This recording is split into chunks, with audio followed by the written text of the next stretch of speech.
Ya. Karena bagaimanapun euforia sepak bola kita saat ini, perubahan yang ada, transformasi yang ada, berangkat dari tragedi Kanjuruhan. Setuju nggak?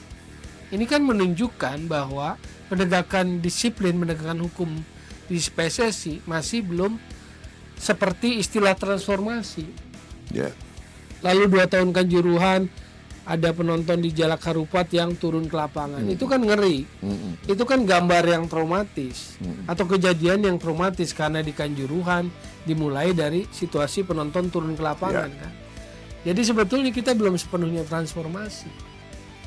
Maka transformasi itu kadang orang lupa membenahi esensi sepak bola karena apa sekarang sedang dihipnotis, sedang didinabobokan oleh tim nasional naturalisasi ini.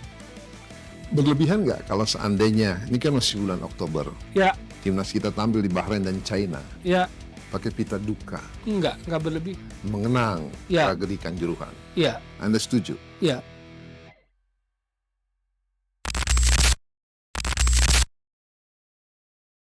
Sportifiers, inilah podcast di Toel bersama Bung Toel.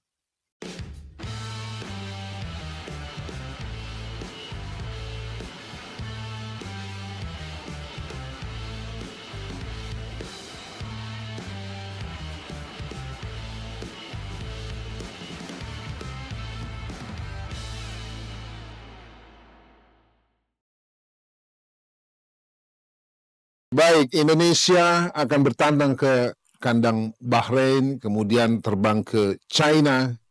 Di Bahrain bermain di Stadion Riva pada tanggal 10 Oktober pukul 11 malam waktu Indonesia bagian Barat, Bung Tommy.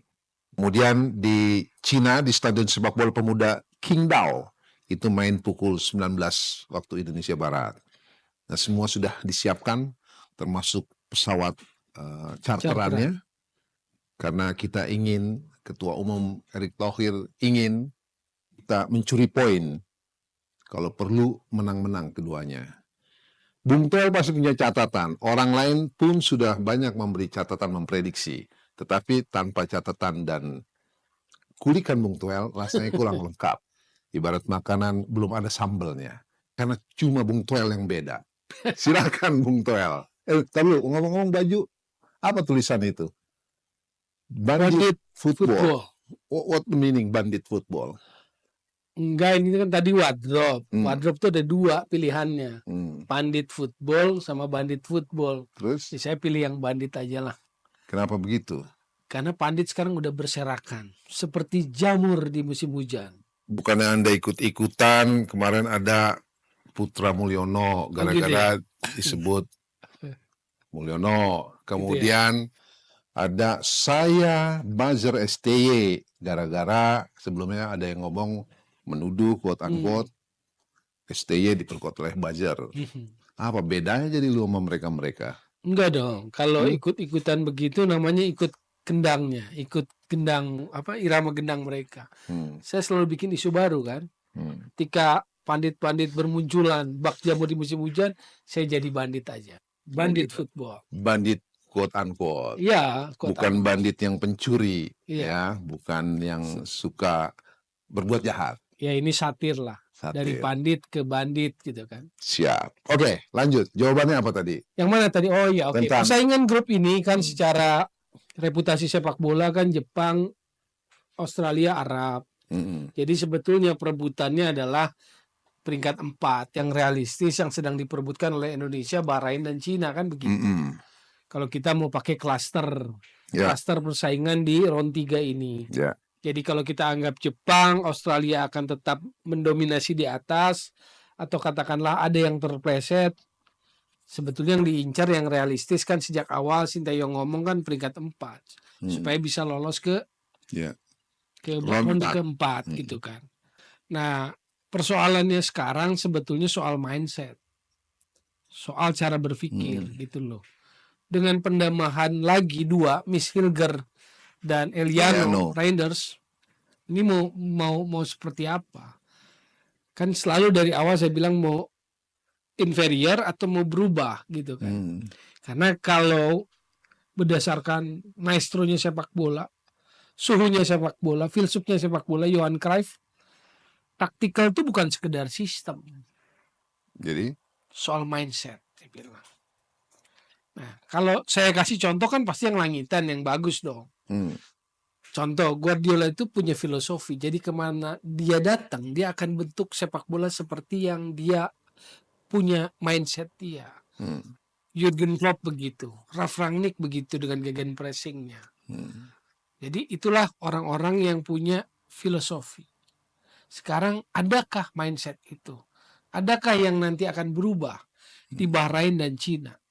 Kalau pakai perhitungan matematis, menurut saya, makanya kalimatnya bukan meyakini waktu itu. Kalau boleh saya koreksi, Bung Toel minta menang di Bahrain dan Cina. Karena peluang itu ada, opportunity itu ada. Apalagi dengan penambahan materi pemain baru. Alasan apa lagi? Ada story-nya bahwa kita bisa melampaui, bisa menang lawan Bahrain. Yes. Tetapi orang selalu mengingat di sosmed, Ya, alah kemarin aja 10-0. Anda punya catatan nggak ketika 10-0? 10-0. 10-0 Kalau nggak salah 2014 itu ya? 2012. 12 ya? Kejadiannya. Itu kan kualifikasi Piala Dunia menuju 2014. Saat itu dualisme terjadi di sepak bola kita. Dualisme kompetisi, dualisme juga di federasi. Jadi yang waktu itu ada IPL, ISL. Nah, yang berangkat timnas itu adalah yang dari IPL. Versinya IPL. Versinya IPL. Yang diajar 10-0 itu oleh Bahrain. Kenapa hari itu tidak memberangkatkan, maksudnya yang terpilih berangkat dari mereka ya? Karena federasi waktu itu mengklaim IPL yang sebagai kompetisi resmi kan. Oke. Makanya itu terjadi dualisme, saya bilang. Federasi? Iya. Kan ada 2 federasi pada saat itu. Di federasinya menjadi 2 setelah kelompok EXO tertentu memisahkan diri, lalu membentuk yang namanya KPSI. Komite Penyelamat Sepak Bola Indonesia. Nah, itu jadi dualisme. Jadi federasinya dualisme, turunan kompetisinya dualisme, timnasnya juga ada dualisme, ada 2. Nah, yang berangkat adalah yang versi IPL. Ya, hasil kongres lah kan, PSSI-nya sih kongres. Hari itu Johar Arifin Husin kan itu. Pelatih dan pemainnya masih ingat? Nil Maizar kalau nggak salah. Bukan Aji Santoso ya? Nil Maizar apa Aji Santoso? Saya juga udah agak lupa tuh. Ya boleh lah antara 2 itu. Lalu pemainnya ada Taufik, ada Wahyu Wijastanto yang gede. Jadi bisa dibayangkan kita lagi pecah, federasi, kirim tim, dan memang harus kirim, karena kalau nggak kirim kena sanksi kalau nggak salah ya. Ya nggak, kualifikasi lah, wajib kan. Ya wajib kan. Paling ultimate tuh, level bola paling ultimate ya Piala Dunia. Kualifikasinya termasuk. Jadi begitu, ada story-nya adik-adik, jadi jangan galak-galak ya adik-adik ya. Terus? Kalau yang beredar di media sosial justru menganggap saya waktu itu adalah bagian dari pengurus yang 10-0 itu. Ya begitulah. Oke, lanjut Bung Toel. Ya jadi kalau melihat Bahrain dan Cina yang sekarang sedang bermasalah juga atau sedang dalam masalah di 2 pertandingan awal, sebetulnya opportunity itu ada. Jadi kalau saya berhitung, harusnya berani ambil 3 poin. Seperti Pak Erick Thohir dong, dia juga secara nggak langsung menginginkan target menang-menang nih. Iya, karena yang lawan. Kalau cuma draw juga, lalu main bertahan, parkir bus, buat apa federasi mengupayakan hal yang sangat sangat jor-joran, sangat mewah, naturalisasi penambahan lagi. Karena ada kesan juga Pak Erick Thohir membebani kemenangan itu karena dia sudah berikan yang terbaru. Ada sudah kasih lagi tambahan pemain bagus, ya kan? Eliano dan Mills. Nah, sesuatu yang wajar kalau dia meminta lebih, gitu kan? Iya. Dan Bung Toel juga ingin menang-menang. Kalau saya dalam peran sepak bola dengan sudut seperti itu, saya dorong, saya minta menang. Oke, dengan Bahrain dulu, Tom. Ya. Tipikal permainan, karakter permainan anak-anak Bahrain itu bagaimana? Sejauh yang Anda amati. Kalau dia bikin kejutan, menang 1-0 dari Australia, juga main bertahan dia waktu lawan Australia. Jadi kurang lebih mirip-mirip lah. Sekarang berani nggak head to head, berani nggak main terbuka gitu loh. dengan penambahan squad amunisi naturalisasi lagi yang terbaru gitu kan. Jadi bisa aja kan kalau kita pakai prinsip naturalisasi, balik kepada prinsip itu, yang dinaturalisasi adalah pemain yang punya di Kualitas atas lebih. rata-rata, maka Misilger akan main dong Ya. di belakang kan begitu. Siapa yang akan nggak main kan itu jadi pilihan pelatih itu. Ya. Di depan Eliano Reinders juga akan main. Ya, banyak orang memprediksi dia akan diturunkan. Gitu loh. Jadi apakah pertanyaannya besok itu tetap 9-2 komposisinya? Tahu? 9 yang berasal dari Ya. naturalisasi atau 2 lokal, atau 11-11-nya semua adalah yang dari naturalisasi. Ya. Nah, tentang karakter tim Bahrain yang Anda pantau amati sejauh ini, tipikal pemain dari Timur Tengah. Ya, Timur Tengah nggak terlalu, menurut saya sih nggak harus terlalu ini ya, nggak terlalu harus look up lah, nggak harus terlalu Pukau kita. terpukau. Bahwa dalam kurun waktu tertentu dari sejak 2000-an lah, dia mungkin cukup reguler ada di kelompok 12 besar, 16 besar, oke lah. Tapi rasanya nggak jauh-jauh amat. Saya ingat 2007 Piala Asia, Van Kolev pelatihnya. Formasi 3-4-3 tanpa naturalisasi. Kita menang 2-1 di GBK kan. Budi Sudarsono dan BP bikin gol. Ya. Jadi ya menurut saya sih bukan lawan yang perlu ditakuti gitu loh. Mampu lah ya. Mampu. Makanya saya sekarang minta menang lah. Apalagi dengan amunisi peluru seperti ini, peluru naturalisasi. Ya. Terus kemudian strategi banyak juga yang menduga ST tidak akan lagi bertahan dan bertahan, tapi akan ofensif menyerang. Banyak yang menduga seperti itu. Ya. Jadi bisa jadi ketakutan Anda, maksudnya bukan ketakutan, catatan Anda tuh bisa jadi patah nanti. Gitu ya. Harusnya seperti itu. Ya. Tapi apakah dia punya keberanian? Balik kepada filosofi tadi. Taktik itu bukan soal sistem, tapi soal mindset. Nah, dasarnya, karakternya, STY itu bukan karakter yang positif football, attractive football, attacking football. Di Korea main lawan Jerman yang disebut sebagai highlight satu-satunya yang terus digaung-gaungkan. Dia kan gagal sebetulnya lolos ke babak berikutnya, cuma tertolong menang lawan Jerman kan 2018. Itu kan dia bertahan habis juga. Cuma dia punya Song Heung-min saat melakukan counter attack cepat direct kan. Gitu loh. Selama di Indonesia pun dia begitu-begitu aja saya lihat juga. Sangat ketika melawan defense, counter attacking. Tapi ketika melawan tim yang selevel dan di bawah kita, rasanya adalah iya, kalau lawan Myanmar, Timor Leste, Brunei ya ofensif. Gitu. Nah, jadi kan depend on lawan dong berarti. Iya, tapi kan itu bukan lawan yang sepadan lah. Gitu kan. Begitu lawannya seimbang atau lawannya di atas sedikit, kemudian turun kan. Tetap balik kepada ciri khasnya lah. Trademarknya begitu kalau menurut saya. Bahkan kalau di lawan Arab di Australia kan lebih cenderung 5-4-1. Walaupun kan dalam sepak bola itu ada fleksibilitas. 5-4-1 dia itu fleksibilitasnya kan 3-4-3. Nah itu nggak terlalu kelihatan 3-4-3-nya. Karena lebih banyak ditekan. Nah persoalannya diskusi bola kita ini setelah pertandingan kan nggak pernah ada diskusi bola yang tentang bolanya. Nggak ada analitiknya. Iya. Statistiknya terungkap. Misalnya hanya 5 tendang 2 ke gawang. Kan nggak pernah dibahas tuh.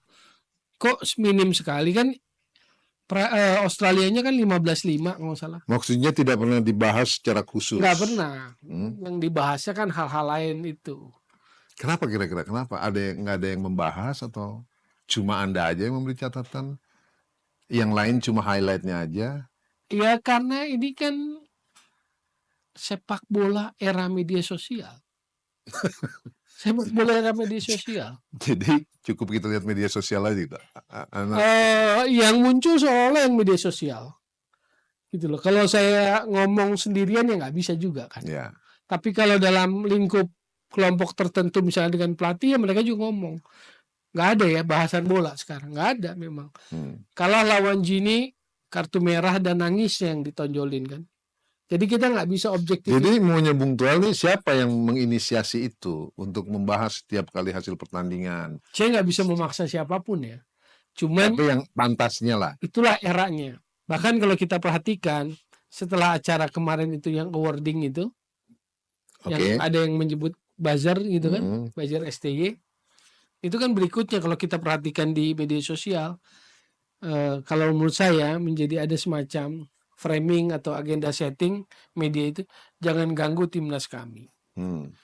Jadi di frame, dicapkan, di stigma kan. Kalau yang mengkritisi, memberikan catatan kritis itu adalah pengganggu. Jangan ganggu timnas kami, gitu kan. Satu lagi apa tuh kemarin tuh ada saya ingat tuh. Satu lagi apa ya? Saya juga lupa. Jangan ganggu timnas kami. Oh enggak, STY akan stay di Indonesia. Jadi sudah diklaim dulu tuh. Perjalanan kualifikasi ini kan 10 pertandingan. Ini kan baru 2 poin. 2 pertandingan 2 poin, masih ada 8 sisa. Tapi kan sudah seolah-olah di-create kalau lolos Piala Dunia STY akan tinggal, kan itu tuh. Jadi hal seperti ini yang seolah-olah heroik tuh diangkat tuh. Semacam strategi komunikasi ya? Ya, strategi komunikasi, framing, agenda setting kalau ilmu komunikasi ya. Misalnya begitu kan. Bahkan misalnya catatan-catatan kritis itu kan jawabannya nggak pernah tidak menjawab pertanyaan. Perlu di riset, tapi gejala memang ada. Ya. Ya kita serahkan aja yang inilah. Yang meriset. Yang tertarik untuk merisetnya. Ya. Oke, nyebrang ke China, Well. Oke.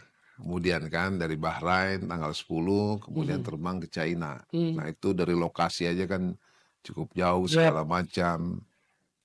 Anda melihat gimana sepak bola Cina? Dia melakukan upaya hebat sebetulnya. Yang pasti kita punya track record juga tidak lebih baik. Seperti dengan Bahrain juga. Kita selalu di bawah mereka. Betul. Adalah beberapa catatannya dari tahun 50-an sampai tahun. Cuman juga Cina juga dengan upayanya memboosting Superliganya itu kan nggak ke tim nasionalnya nggak jalan, nggak langsung seketika. Jadi ini tim yang nggak perlu kita terlalu takut juga. Dengan tambahan lagi-lagi amunisi baru naturalisasi, sangat mungkin kita meraih harusnya berani 3 poin juga. Ya, jadi mindsetnya harusnya lebih berani, lebih positif, lebih ofensif, ambil 3 poin. Ada yang bilang ke saya, tim ini menarik, timnas kita itu sangat menarik. Dari unpredictable menjadi unstoppable. Ya unstoppable-nya masih perlu pembuktian. Tapi unpredictable-nya ada benernya juga. Ya kan? Loh hebat. Arab ditahan imbang. Australia ditahan imbang. Sebelumnya juga ada kejadian-kejadian yang memang unpredictable. Faktor laki keberuntungan ini memang menaungi Tom. Fortuna lah. Baik itu di STY-nya, kemudian di timnasnya, mungkin doa supporter juga. Ya kan? Kalau urusan doa saya nggak berani ngomong, nggak berani komen. Jangan ke situ-situ juga. Tapi kan doa itu kan selalu ada. Iya, ya karena rakyatnya banyak. Kalau disuruh ajak berdoa semua kan rakyat kita banyak.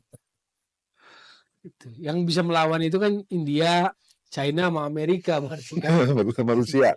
Yang rakyatnya juga banyak. Jadi saya nggak komen soal itunya. Gimana Bung Toel? Unpredictable, kita berharap menjadi unstoppable. Unpredictable-nya saya paham. Unstoppable, apa nggak terlalu prematur ya?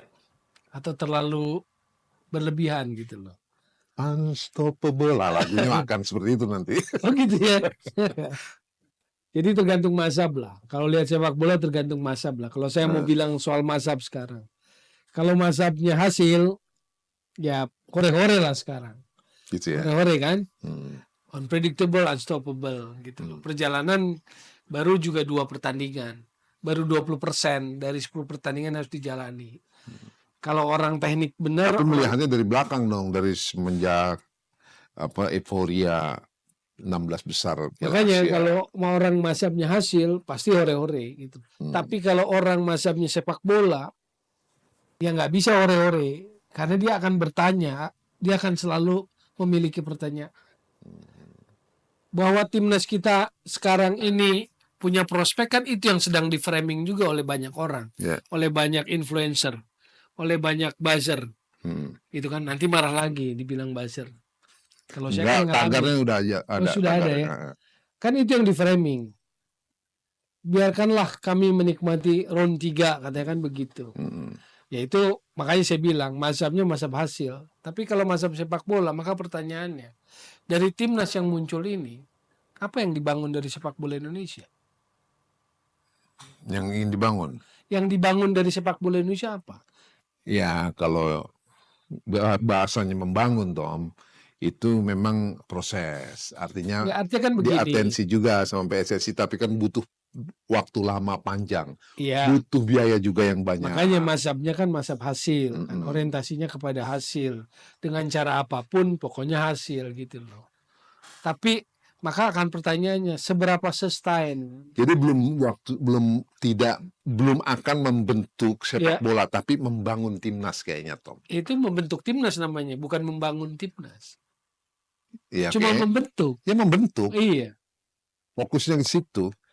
Kalau makanya menjadi short term dia, bukan long term. Iya.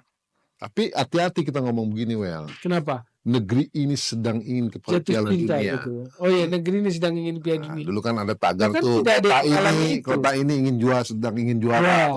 Dan sekarang negeri ini ingin Piala Dunia. Tuh nambahin lagi kan, berarti kan itu kan makin kelihatan kan, tagar-tagarnya kan makin kelihatan kan. Tidak ada yang ingin menghalangi juga. Makanya tergantung mazhab. Kepuasan itu tergantung mazhab gitu loh. Kalau Anda soal hasil aja, Anda nggak peduli dengan cara apapun, karena hasilnya aja yang dilihat. Tapi untuk orang seperti saya, mazhab saya sepak bola, saya nggak. Kira-kira orang seperti Anda itu banyak nggak sih, Wel? Sepertinya banyak. Tapi yang bersuara kurang.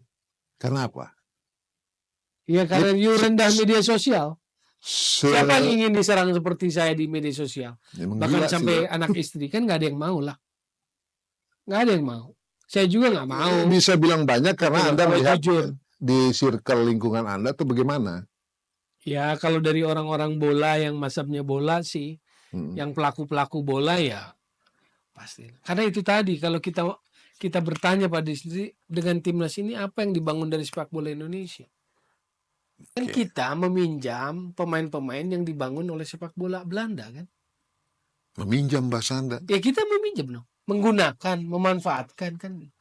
Makanya kan, kalau istilah kan banyak orang menjawab dengan darah, dengan itu. Kan saya nggak pernah persoalkan itu. Kan memang aturan memperbolehkan. Proses hukum negara jalan lah. Dengan segala banyak catatan di situ silahkan.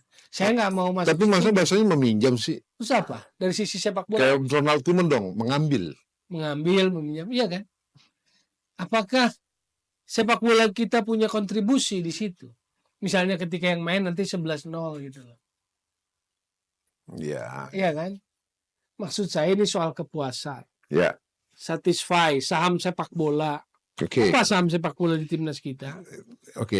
Tapi saya tagarkan dulu. Tagar itu tanda pagar. Saya pagarin dulu. Tanda pagar. Ya tagar kan tanda pagar kan? Tagar. Negeri ini sedang ingin ke Piala Dunia. Yes. Jangan ganggu timnas kami, tagar, ya kan? Saya Bajar STY, saya pagari dulu tuh dengan pagar-pagar, tanda pagar itu, oke? Iya. Terjadi nggak sebelumnya dalam sepak bola era-era sebelumnya? Tidak pernah terjadi, ya kan? Ini fenomena baru yang saya pun mempelajari nih. Itu selalu menarik untuk. Sepak bola kita sekarang memasuki era seperti ini. Maka saya menulis tagar juga sepak bola era media sosial, sepak bola era buzzer kan? Saya bikin tagar itu kan.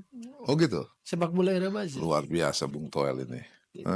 Karena ada framing tertentu. Kadang yang mungkin orang menolak, tetapi kenyataannya ada. Gitu. Seperti Lone Rangers. Kan ada temennya satu yang Indian itu Lone Rangers. Diam-diam temennya banyak sebenarnya. Well, kita balik lagi ke ini. Ke lapangan. Ngomongin pemainnya nih. Sudah 27. Ya. Ada 13 naturalisasi diaspora, ya kan? Sisanya adalah kekuatan anak negeri sendiri. Ya. Kalau saya ngomong lokal suka diomelin, saya sebutin sekarang anak negeri sendiri aja lah. Ya kan? Ya. Nah, itu Anda melihat bagaimana komposisi yang sekarang nih dengan ada yang masuk 2 baru. Ya. Nah, Ya prinsipnya kan nggak boleh diingkari. Kenapa Ya. dinaturalisasi Miss sama Eliano? Karena berarti kemampuannya di atas rata-rata. Berarti harus main dong. Kan gitu. Ya. Kalau untuk cadangan ngapain Dan orang dinaturalisasi? harapkan dia akan main. Oke, prediksi saya 11-0 komposisi. Martin Paes. Jadi semuanya diturunin. Ini kan makanya prediksi. Oke. Jordi Amat di Ya, tengah, center ya, back. ya, Didampingi Jay Izes dan Ya. Miss Hilger. ya. Dia akan mengubah komposisi itu jadi 4-3-3. Enggak, dia akan tetap pakai 3 di belakang.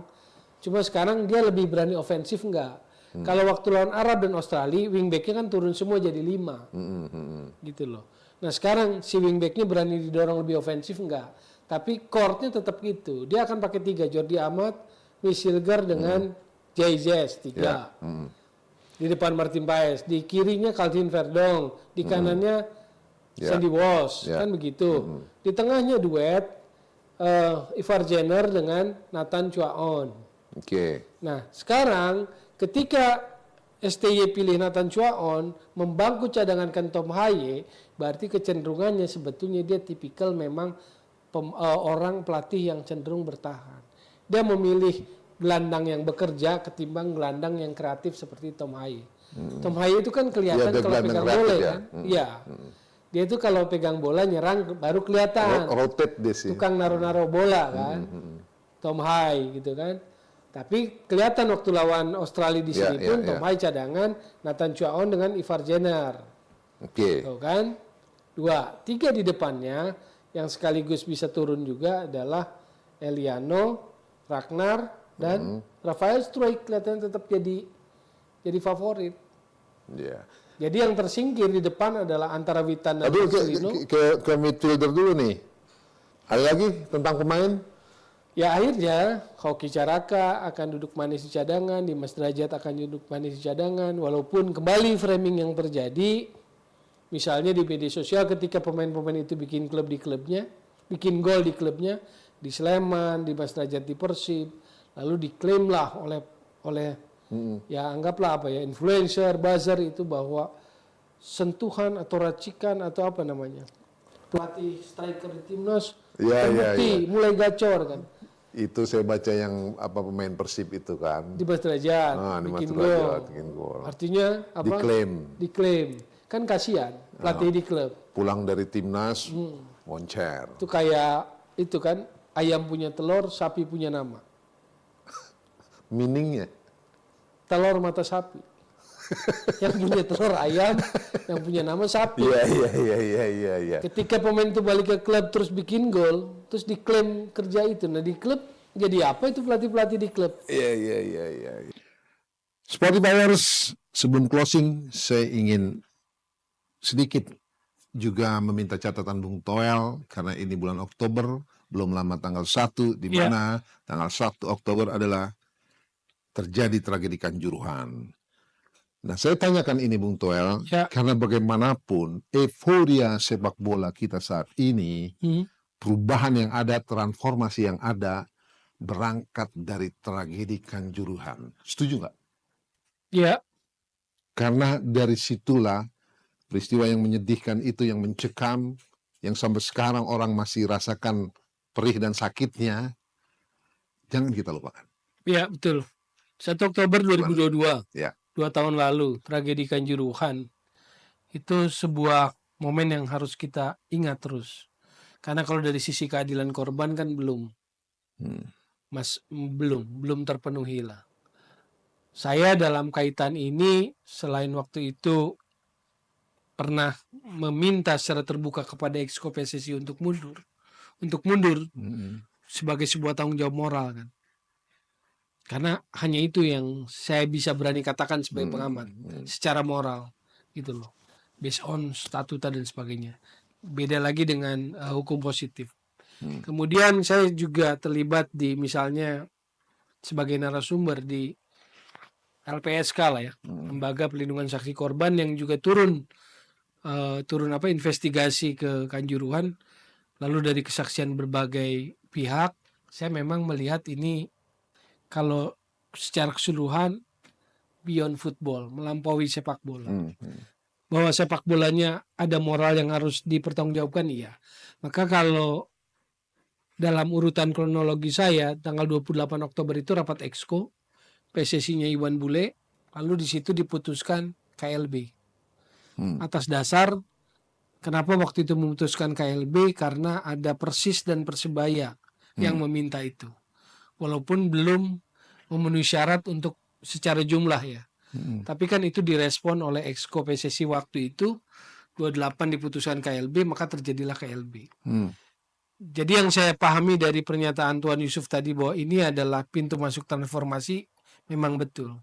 Ada Inpres nomor 3 2019, tetapi yang lebih mujarab kalau kita bicara faktanya, ya tragedi Kanjuruhan itulah.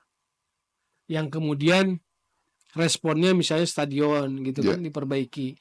Walaupun korban Kanjuruhan setahu saya menolak tuh Kanjuruhan diperbaiki yang seperti sekarang. Karena merasa bahwa keadilannya belum ditegakkan. Kan itu terkait Kanjuruhan. Tapi dari situ muncul istilah transformasi. KLB Februari terjadi, 2023 Erick Thohir pimpin Ketua Umum PSSI. Transformasi terjadi. Gitu loh.